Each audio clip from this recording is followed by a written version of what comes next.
Hello everyone, এটা একটা নীলষষ্ঠীর দিনে রান্নার মেনু তোমাদের সাথে শেয়ার করে দেখালাম।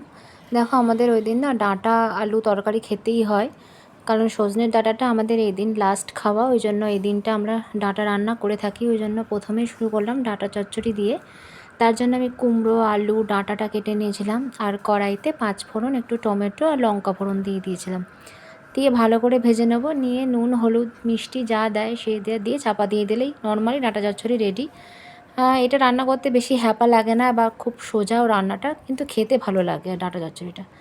এটা আমাদের নীলের দিনকে খেতেই হয়, কারণ নীলষষ্ঠী যারা করি আমরা সবাই এই ডাঁটা চচ্চড়িটা রান্না করি, কারণ এটা নিয়ম। তো সেই অনুযায়ী দেখো, আমি নুন হলুদ সব কিছুই দিয়ে নাড়িয়ে নেবো, নিয়ে জল ঢেলে দিলেই ডাঁটা চচ্চড়ি রান্না রেডি হয়ে যাবে। অবশ্যই মিষ্টি দিতে হবে, কারণ নিরামিষ তরকারিতে একটু মিষ্টি দিলে না খেতে বেশ ভালো লাগে কিন্তু।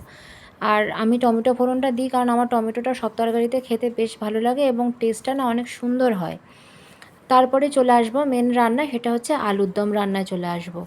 কারণ যেহেতু রাত্রিবেলা মানে উপোস ভঙ্গ করার পরে রাত্রিবেলা লুচি পরোটা যে কোনো একটা কিছু খেতে হবে, সেই জন্য ভাবলাম যে একেবারে সকালে করে রেখেছিলাম, বাড়ির সবাই খেয়েছিল, আমি ছিলাম উপোস। একেবারে সন্ধেবেলায় আমি সন্ধে মানে নীলঘরে পাতি দিয়ে এসে তারপরে জল খেয়েছিলাম, তারপরে রাত্রিবেলায় খাবারটা খাওয়া হবে আর কি।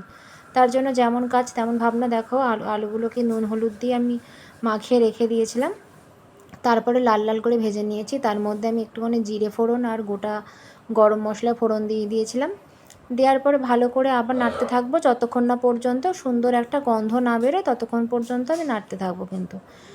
তারপরে যে টমেটো আদা কাঁচা লঙ্কার পেস্টটা করে রেখেছিলাম, সেই পেস্টটা আমি দিয়ে দিলাম, দিয়ে আবারও ভালো করে কষবো। যত সুন্দর কষা হবে তত সুন্দর কিন্তু খেতেও ভালো হয় আলুর দম। এবার পরিমাণ মতন লবণ দিয়ে দিলাম আলুর দমটার মধ্যে, আর দিয়ে দেবো একটু ধনে গুঁড়ো আর একটু জিরে গুঁড়ো। কারণ আদা জিরে বাটা আমি আলাদা করে বাটিনি, ওই একেবারে শুধু আদা টমেটোটাই বেটে নিয়েছিলাম। তো ধনে গুঁড়ো চিনি গুঁড়োটা পরিমাণ মতো দিয়েছিলাম, দিয়ে তারপরে দিয়ে দিলাম এক মুঠো চিনি, অল্প জাত সামান্য চিনি, কারণ নিরামিষ তরকারিতে একটু মিষ্টি হলে ভালো হয়। আর দিয়ে দিয়েছিলাম হলুদ। দেওয়ার পর আমি ভালোভাবে নাড়তে থাকবো। কালারটা কিন্তু খুব সুন্দর চলে এসেছিলো, যেহেতু আমি দুটো বড় বড় টমেটো দিয়েছিলাম সেই জন্য কালারটা এমনি লালচে ভাব চলে এসেছিলো। কিন্তু দেখো, আমার কিন্তু কষানোটা কিন্তু সুন্দর রেডি হয়ে গেছে এবং তেলও বেশ সুন্দরভাবে ছাড়তে আরম্ভ করে দিয়েছে। সেই জন্য আমি এবার উপর থেকে একটু গরম জল দিয়ে দেবো, সামান্য পরিমাণেই গরম জল দেব।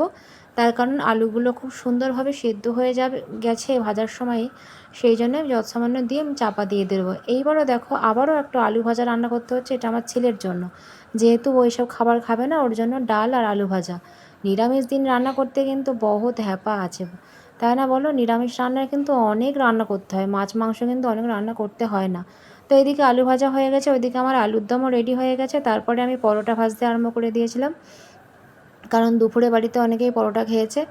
এই দেখো, খানিকটা ভাজা হয়ে গেছে আর খানিকটা ভাজছিলাম। তো আজকের ভিডিওটা কেমন লাগলো একটু বলো, ভালো লাগলে লাইক কমেন্টস করো। আর সকলেই লং লং ভিডিও কিন্তু পোস্ট করবে, অবশ্যই পোস্ট করবে। সকলের পাশে কিন্তু থেকো, ভালোবাসা দিয়ে সবাইকে নিয়ে এগিয়ে যেতে হবে। আর পরোটা ভাজাগুলো